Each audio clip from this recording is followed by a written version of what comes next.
Welcome everyone to the celebration of the fourth Sunday of Ordinary Time.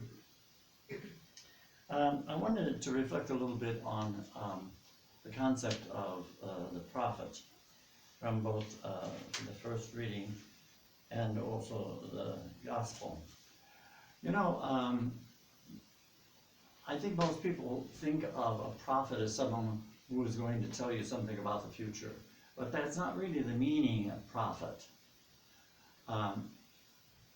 The etymological meaning from the Greek is you speak in place of someone. That's a prophet. And so in 21st century, a prophet would be better described as, for example, someone like a preacher. But the point I want to make here is that all of us carry the quality of prophet. You know, in the Catholic tradition, in the baptismal ritual, it's very clear there that when the child or the person is being anointed with chrism, which is the oil which is needed to create a priest, the liturgy says, you know, take part in and be a part of the priesthood and the prophet of Jesus. And so from the very beginning of life, the person is told that you can speak in terms or in place of God. And you know, that's happening frequently in our lives. You know, a few weeks ago, I got an email from someone who was watching these homilies, and she said, Father, thank you ever so much for your homily.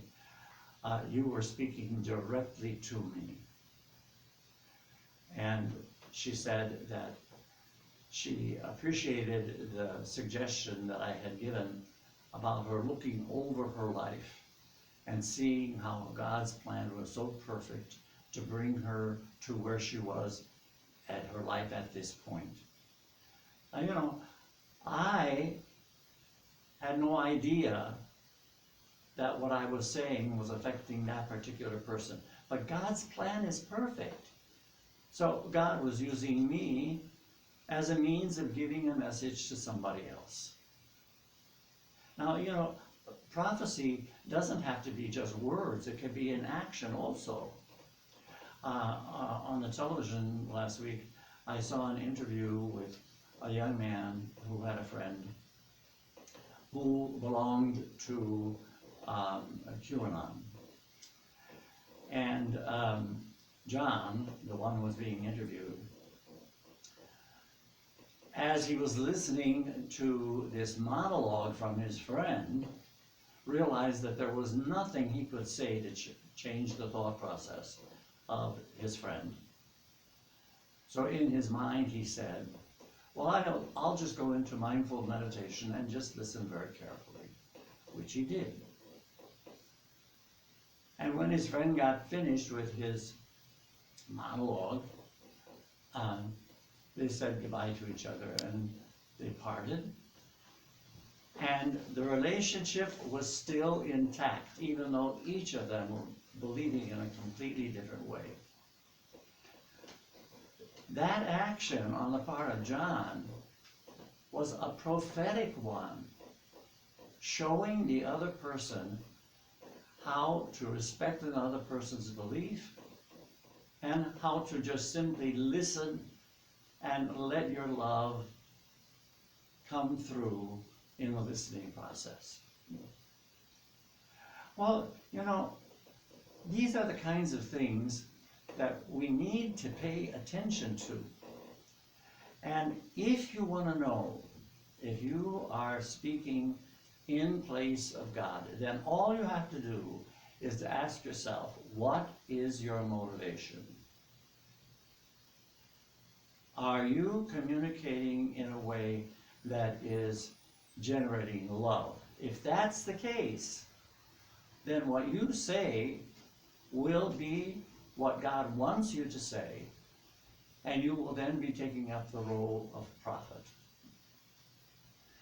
You know, my dear friends, I see this so often in my life. I remember I got a letter some years ago from a student of mine in high school. That's got to be 40 years ago.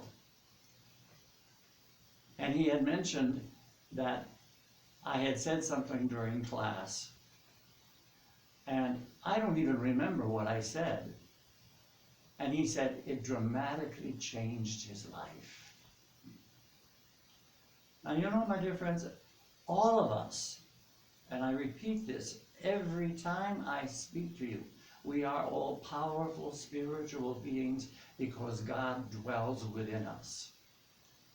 And if you allow that divine energy to come out as divine, cosmic, unconditional love toward everyone and everything, what you are doing is functioning as the prophet that God created you to be. And the signs that you are doing this is that you will be experiencing love and joy and peace and health and happiness and every other good thing. What I'm suggesting is that as you go into this coming week, just pay attention to how you are dealing with everyone that you meet, or those that you are communicating with on email or texting. And make sure that your communication is always coming out of a loving process. And that way you will know you are functioning as the prophet. Have a wonderful week. God bless you all. And remember, you are all powerful spiritual beings, and love makes the difference.